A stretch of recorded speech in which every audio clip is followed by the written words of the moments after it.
ठीक है चलो, स्टोरी बहुत ज्यादा बकचोदी है, सुन लो। जब 12th खत्म करी ना तो मुझे बस मेरठ से बाहर आना था। मैं यहाँ नहीं रहना और, तो घर वालों ने कहा ये ड्रॉप कर लो। मैं कहा हाँ दिल्ली जाकर यहाँ नहीं रहेंगे। तो दिल्ली आ गए, केएमसी में एडमिशन भी हो गया। तो सैम आया था मेरा एक दोस्त मेरठ से मेरे साथ, वो भी केएमसी में। हम दोनों ने एक पीजी में रूम ले लिया। काफ़ी आलीशान रूम था, 2 सिंगल बेड थे, अलमारी के नाम पे एक माचिस की डब्बी लगी थी दीवार में।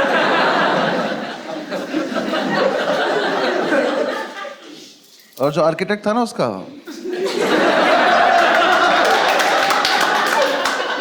वो थोड़ा नशे में था। उसने 2 दरवाजे बनाए थे, एक दरवाजा सड़क पे ही खुलता था, तो अगर कभी जाने अनजाने में खोल दो तो स्कूटी में लग जाता था किसी की। आदमी बढ़िया जा रहा, भाग जाया था, गिर गया, किसी ने दरवाजा खोल दिया। तो हम उसे ज्यादातर बंद ही रखते थे क्योंकि हम भी नशे में रहते थे।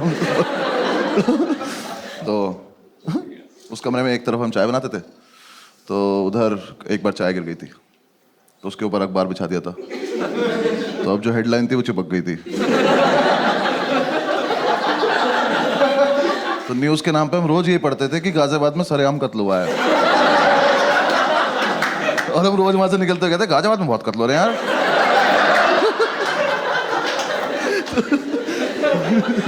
थोड़े दिन हम रहे, फिर हमने डिसाइड किया कि यार दारू पीते हैं। यार देखो, मेरठ से निकलने का मेन पर्पस ये था, क्योंकि मैं बचपन से अपने पापा को देखता रहा था कि शाम को इस आदमी को ऐसा कौन सा पदार्थ मिलता है कि ये खुश हो जाता है, कि ये खुश हो जाता है। मैंने कहा मुझे यही चाहिए। और दारू की जितनी बॉटल आई ना घर में, मुझे एक भी बॉटल हमने कभी फेंकी नहीं, तो सारी हम संभाल के रखते थे। क्यों पता नहीं, ये म्यूचुअली डिसाइड भी नहीं होता यार, वो बस आई, फिर हमने कहा क्या हमारी तो है। इसने मुझे सिगरेट भी पिलानी शुरू कर दी मीठी मीठी बोल के।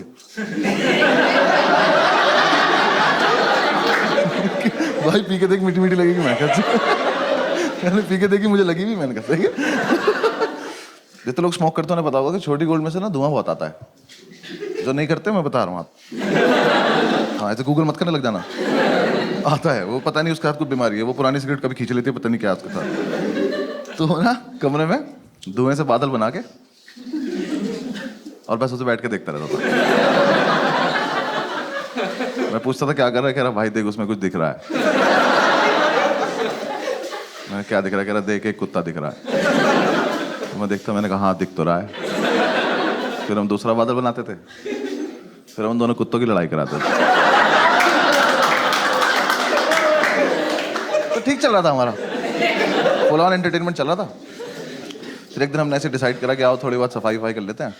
हम निकले घर से कि थोड़ा सामान वामान लेके आते हैं।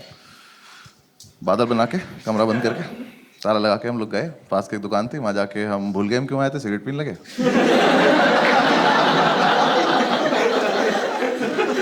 फिर याद आया तो मैंने वाइपर लिया, तो इसने बोला कि वाइपर मत ले यार, रख दे वापस। मैं कह रहे वो कत्ल के निशान मिटाने ले लेते। कह रहा कि नहीं कोई जरूरत नहीं है, मैं कर लूंगा अपने आप। मैंने कहा अच्छा ठीक है। तो हमने बेसिकली हम कुछ लेने गए थे, बिना लिए थोड़ी देर में घूम घाम के वापस आ गए। तो हमारे ऐसे गैलरी थी, यहाँ वॉशरूम था, रूम से काफी दूर। आर्किटेक्ट होगी उसकी कुछ दिक्कत, मुझे नहीं पता क्या। तो ऐसे वॉशरूम था, चाबी इसके पास थी, भाग के आया और वॉशरूम में घुस गया। तो मैंने कहा चाबी, कह रहा नहीं दे रहा। ये क्या फेटिश है कि मैं चाबी छिपा लूंगा अपने पास।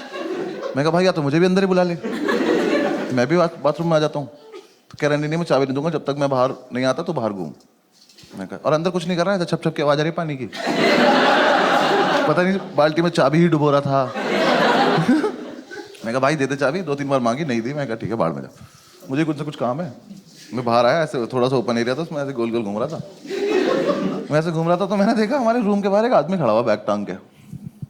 तो मुझे लगा ये सेल्समैन होगा, कुछ बेच रहा होगा। तो मैंने कहा अरे टाइम पास तो मिल गया। आओ इससे बकचोदी की जाए। तो मैंने कहा हाँ भाई क्या बेच रहे हो। वो कुछ बोला नहीं। मैंने कहा बताओ ना क्या बेच रहे हो। तो वो पलटा, कहता तुम कौन हो। मैं कहा मैं कस्टमर, बताना क्या बेच रहे हो।